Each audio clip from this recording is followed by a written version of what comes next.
Matriculation School, Talavadi Social Class. Today I go to explain you Civics lesson number 2, Central Government. In the past class, I explained the President, Vice President, Prime Minister and Parliament of India. Today I go to explain you Attorney General of India and Judiciary. First one, we are going to learn about Attorney General of India. The Constitution, Article 73, has provided for office of the Attorney General for India. He is the highest law officer in the country. He is the appointed by the President. He must be a person who is qualified to be appointed the judge of Supreme Court. He may be, and in other words, he must be a citizen of India and he must have been a judge of some time, some high courts for 5 years, or the advocate of some high courts for 10 years, or eminent journalist in the opinion of the president. He may be removed by the president at any time. He may be also quit his office by submitting his resignation to the president also. Next, we are going to learn about duties and functions of the Attorney Generals of India. To give advice to the government of India upon such legal matters which are referred to him by the President. Duties of the Attorney General is to perform such other duties of legal character that are assigned to him by a president and discharge of functions conferred on him by the Constitution or any other law. The next is the perform of his official duties. Attorney General of India has the right to audience in all courts in the territory of India. Attorney General of India has the right to audience in all courts territory of India. Further, he has the right to speak and take part in the presiding of both houses of the parliament or their joint sitting at any committee of the parliament of which he may be named a member, but without a right to vote. He enjoys all the privileges and immunities that are available to a member of parliament. Next, we are going to learn about judiciary. Judiciary is the third organ of the government. It plays a vital role to protecting the rights and freedom of the citizens. Now, in this judiciary, we are going to learn about the first one is Supreme Court.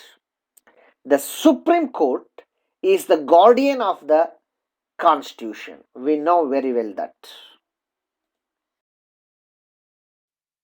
Supreme Court is our judiciary is autonomous of the legislative and executive wing of the union and state government, and our constitution provide for the establishment of independent and integrated judiciary with Supreme Court as the uppermost court in the country.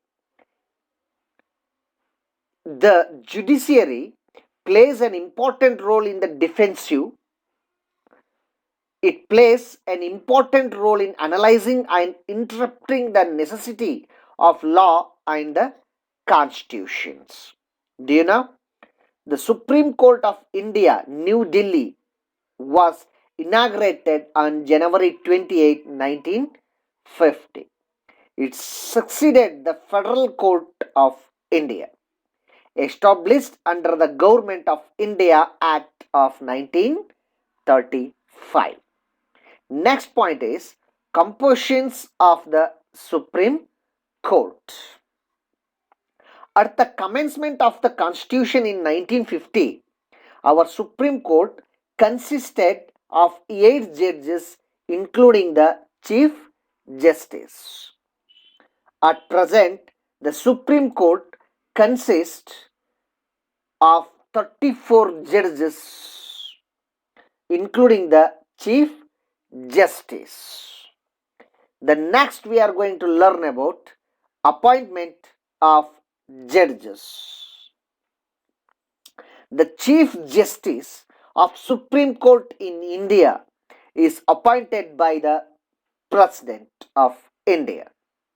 The other judges are appointed by the President in consultation with the collegiums with Chief Justice at. We are going to learn about qualification of the Supreme Court judges. He must be a citizen of India. He should have worked as a judge of a high court for at least 5 years. The next qualification is he should have worked as an advocate of high court for at least 10 years. And the last one is he is, in the opinion of the president, a distinguished journalist. And the Constitution also provides for the appointment of the judges to the Supreme Court on an ad hoc basis. The Chief Justice of other judges of the Supreme Court hold the office up to age of 65 years. The judges of the Supreme Court can resign before their term by giving their resignation in writing to the President. The Parliament also has power to remove the judges by invoking impeachment provisions. The Supreme Court has its permanent seat in New Delhi. It may also sit any other places in India which may be decided by the Chief Justice of India with the approval of the President of India. Now we are going to learn about powers and functions of the Supreme Court. There will be 5 powers and functions of the Supreme Court will be there now. In that one, first one is original jurisdictions. The cases which are brought directly in the first instance to the Supreme Court come under the original jurisdictions.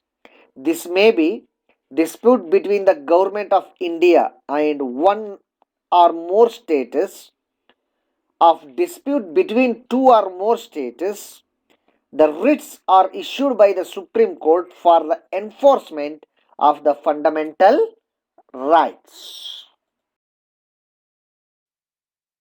We are going to learn about the second one jurisdiction. It's called appellate jurisdictions. The Supreme Court is the final appellate court in the country. As regard the appellate jurisdiction, the Supreme Court hears appeal against the decisions of high courts in civil, criminal and constitutional cases with a certificate from the high court that is fit to appeal in the Supreme Court. Such a case can be brought before the Supreme Court only if the High Court certifies that the case invites a sustainal of law as to the interpretation of the constitutions. The next third one is advisory jurisdictions. The Constitution confers on the President the power to refer to the Supreme Court any question of law or fact which in his opinion is of public importance. The fourth jurisdiction is miscellaneous jurisdictions. The law declared by Supreme Court is binding on all courts within the territory of India. miscellaneous jurisdictions is the second one is the Supreme Court is authorized to make rules for regulating generally the practice of procedure of the court with the approval of the president. The Supreme Court has complete control over its own establishment. The last one is judicially review. The power of the judiciary to declare a law as unconstitutional is known as judicially review. It means the Supreme Court enjoys the power.